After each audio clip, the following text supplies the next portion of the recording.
പ്രിയപ്പെട്ടവരെ, ഞങ്ങൾ സംസാരിക്കുന്ന സംസാരങ്ങൾ ഏറെക്കുറെ മതപരമായിട്ട് ബന്ധപ്പെട്ടതാണ്.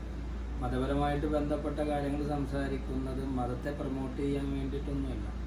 നമ്മളെല്ലാവരും യൂട്യൂബ് ഉപയോഗിക്കുമ്പോൾ നമുക്കറിയാവുന്ന അറിവുകൾ നിങ്ങളായിട്ട് ഷെയർ ചെയ്യുക. അതിന് വേറൊരു മെത്തേഡ് ഞങ്ങൾ രണ്ടുപേരും കൂടി തിരഞ്ഞെടുത്തു. ഞങ്ങൾ അങ്ങോട്ടും ഇങ്ങോട്ടും സംസാരിക്കുന്നത് പോലെ ഇൻഷാ അല്ലാഹ് അങ്ങനെ കണ്ടിന്യൂ ചെയ്ത് പോകാനാണ് താല്പര്യം. അഭിപ്രായ വ്യത്യാസങ്ങൾ നമുക്ക് എല്ലാവർക്കും ഉണ്ടാകും. ഈ അഭിപ്രായ വ്യത്യാസങ്ങൾ ഉണ്ടാവുന്നത് സ്വാഭാവികമാണ്. കാരണം അറിവില്ലാത്തതിൽ നിന്നാണ് അഭിപ്രായങ്ങൾ കൂടുതൽ ഉണ്ടാവുക.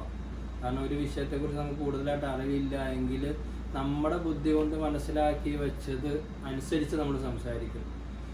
അതാണ് മഹാനായ സയ്യിദുനാ ഇമാം അലി റളിയല്ലാഹു അൻഹു പറയുന്നുണ്ട്. എന്താണ് ഒരു മനുഷ്യൻ്റെ ശത്രു എന്ന് പറയുന്നത് അയാളുടെ അറിവില്ലായ്മയാണ്. അറിവില്ലായ്മ നമ്മുടെ ശത്രു തന്നെയാണ്. എന്തുകൊണ്ടെന്നാൽ ഒരു അറിവുള്ള ഒരാൾ നമ്മുടെ അടുത്തൊരു കാര്യം പറഞ്ഞു തരുമ്പോൾ നമ്മൾ അവനെ എതിർക്കുന്ന വെച്ചാൽ എന്താണ്, ഞാൻ മനസ്സിലാക്കി വെച്ചത് അങ്ങനെയല്ല, അപ്പോൾ നീ പഠിച്ചത് അങ്ങനെയാണെങ്കിൽ ഞാൻ മനസ്സിലാക്കി വെച്ചത് അങ്ങനെയല്ല എന്നൊരു രണ്ട് ചിന്തകൾ തമ്മിൽ കോർക്കുന്നൊരു സാഹചര്യം ഉണ്ടാവുന്നുണ്ട്.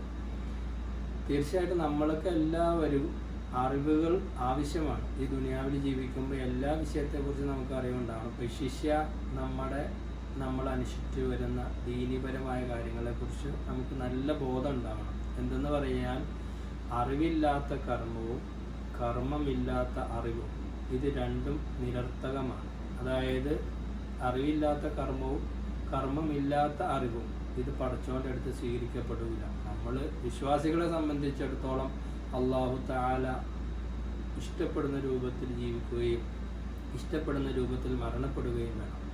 അങ്ങനെ ആവുമ്പോൾ ഇസ്ലാമികമായ കാര്യങ്ങളെക്കുറിച്ച് നമുക്ക് കാര്യമായ അറിവുണ്ടാവുക തന്നെ വേണം. സാഹചര്യങ്ങളെ കൊണ്ട് നമുക്കത് പഠിക്കാൻ പറ്റിയിട്ടില്ല. പക്ഷേ ഇന്നത്തെ കാലത്ത് സോഷ്യൽ മീഡിയയിൽ ഒരുപാട് ഉസ്താദന്മാർ അതിനെക്കുറിച്ച് നല്ല ഓരോ വിഷയ, നിസ്കാരം, നോമ്പാവട്ടെ, കുടുംബജീവിതമാവട്ടെ, മാതാപിതാക്കളുള്ള കടമകളാവട്ടെ, ദാനധർമ്മങ്ങളെക്കുറിച്ച് ഏതൊരു വിഷയത്തെക്കുറിച്ചും വിശാലമായിട്ട് സംസാരിക്കുന്നുണ്ട്. അപ്പോൾ നമ്മുടെ വീട്ടിൽ നമ്മുടെ റൂമിൽ ഇരുന്നു കൊണ്ട് തന്നെ നമുക്ക് ഇസ്ലാമികമായ കാര്യങ്ങൾ പഠിക്കാനുള്ള അവസരങ്ങളുണ്ട്. അതൊക്കെ എല്ലാവരും ഉപയോഗപ്പെടുത്തുക. ഈ ചാനൽ എൻ്റെ പ്രിയപ്പെട്ടവൾ തുടങ്ങിയതാണ്. ഞാൻ അവൾക്കൊരു സഹായമായിക്കോട്ടെ, ഞാൻ പഠിച്ച അറിവുകൾ മറ്റുള്ളവരിലോട്ട് എത്തട്ടെ എന്ന ഉദ്ദേശത്തോടു കൂടിയാണ് ഞാനും അവളും കൂടി ഒരുമിച്ചിരുന്ന് നിങ്ങളുടെ മുന്നിൽ ഇത് അവതരിപ്പിക്കുന്നത്. ഇൻഷാ അല്ലാഹ് അള്ളാഹുവിൻ്റെ അനുഗ്രഹമുണ്ട് എങ്കിൽ ഇങ്ങനെ മുന്നോട്ട് പോകാനാണ് ആഗ്രഹം. എല്ലാവർക്കും അവരുടേതായ ആഗ്രഹങ്ങൾ ഉണ്ടാവുമല്ലോ. അപ്പോൾ ഞങ്ങളുടെ ഒരു ആഗ്രഹം നിങ്ങളുടെ മുന്നിൽ ഇങ്ങനെ ഓരോ കാര്യങ്ങളായിട്ട് വരിക എന്നുള്ളതാണ്. ഇൻഷാ അല്ലാഹ് നിങ്ങളുടെ എല്ലാവരുടെയും സഹകരണവും സപ്പോർട്ടും ഉണ്ടാവുമെന്ന് വിശ്വസിക്കുന്നു.